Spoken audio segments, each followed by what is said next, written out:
Ուկրաինայի Մայդանում եւս մեկ անգամ ապացուցում է, որ մարտի 1 էջը քանի դեռ չի լուծվել, չի կարող փակվել, այդ թվում քաղաքական մասը, եւ մենք այդտեղ պետք է ունենանք միանշանակ բացահայտում, որպեսզի այլևս նմանատիպ երևույթ չկրկնվի նաեւ Հայաստանում։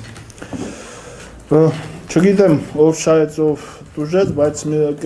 կա կողմերի մեջ, որ հաստատ կարծում եմ շահել է, եւ դա ուկրաինացի ժողովուրդն է, որը փորձում է տնօրինել իր ապագան, որը հնարավորություն ստացավ կառուցել մի երկիր, որը հնարավորինս զերծ պետք է լինի կոռուպցիայից, հնարավորինս զերծ պետք է լինի մոնոպոլացված տնտեսությունից, որը պետք է կարողանա ազատ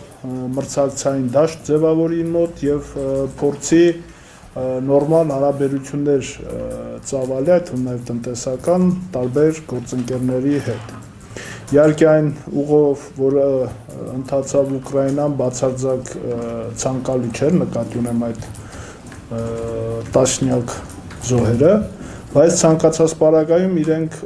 վճարեցին այն գինը, որը երբեմն ցավոք սրտի պահանջում է ազատության համար։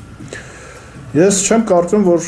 գլոբալ առումով խնդիրներ կառաջանան Ուկրաինայում, առավելագույնը ես տեսնում եմ խնդիր Ղրիմում, որը կարծում եմ Ռուսաստանի կոպտագույն սխալը կլինի, եթե ինքը փորձի առանձնացնել Ղրիմը։ Մի շարք պատճառներով, առաջի հերթին ինքը թաթարական խնդիր է ունենալու արդեն այդտեղ, որը բնականաբար որոշակի ժամանակ հետո ալիքի նման տարածվելու է Ռուսաստանի կենտրոնական հատված, Բաշկիրիա, Թաթարստան, հետագայում բնականաբար այդ ալիքը տարածվի նաև կարծում եմ հարավային Կովկասում, ավելի ճիշտ Անդրկովկասում, եւ այդ իսլամական գործոնը նորից ակտիվանալու է։ Երկրորդ, Ղրիմը պոկելով ինքը ամբողջովին կթողնի Ուկրաինան, ճիշտ նշիկ, ինչպես Վրաստանում, Օսեթիան եւ Աբխազիան ըստ էության պոկելով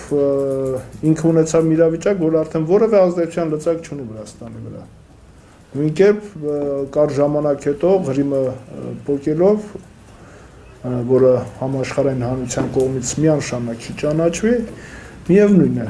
կար ժամանակ հետո ինքը արդեն առավել ագրեսիվ դարձած, ավելի, այսպես ասեմ, բևեռացված Ուկրաինա է ստանալու եւ այն, այսպես ասեմ, չեզոք տարը, որ կար Ուկրաինայում, որը կարծում եմ հենց կայունության գլխավոր երաշխավորը պետք է լիներ, այդ տարը եւս կթեքվի դեպի, այսպես ասեմ, ավելի ծայրահեղ դիրքորոշումներ։ Իհարկե, համեմատություն անցկացնելը Ղրիմի եւ Արցախի միջեւ կարծում եմ բացարձակ տեղին չէ, ինչը փորձում են անել շատ փորձագետներ, որովհետեւ Ղրիմում որևէ ռուս բնակչի նկատմամբ, այսպես ասեմ, բռնության իրավիճակ գոյություն կարծեք թե չունի։ Այլեր պարագան Արցախում, երբ մենք ըստ էության բառից բուն իմաստով հերթական ցեղասպանությունից փրկեցինք մեզ, որովհետև այն ինչ կատարվեց Սումգայիթում, անմիջապես արցախյան, այսպես ասեմ, ազատամարտի կամ արցախյան գործընթացի առաջի իսկ օրերի ընթացքում, հետագայում Բաքվում, Կիրովաբադում, ուղղակի պարզ ցույց էր տալի, որ հայկական էթնոսը, հայկական տարը նաև նմանատիպ խնդիրներ ունենալու հենց Արցախում։ Ել չեմ խոսում Նախիջևանի պատմությունը դրա բառ ապացույցներ։ Ուստի եւ այդ առումով համեմատությունը տեղին չէ։ Ուկրաինան պարզ է Մայդանը, որ տեղի ունեցավ,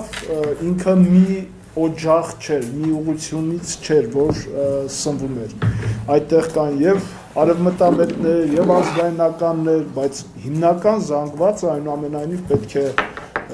պնդեմ, որ դա այն քաղաքացիներ, որը ուզում է ժողովրդավարական, ոչ կոռումպացված երկրում ապրել։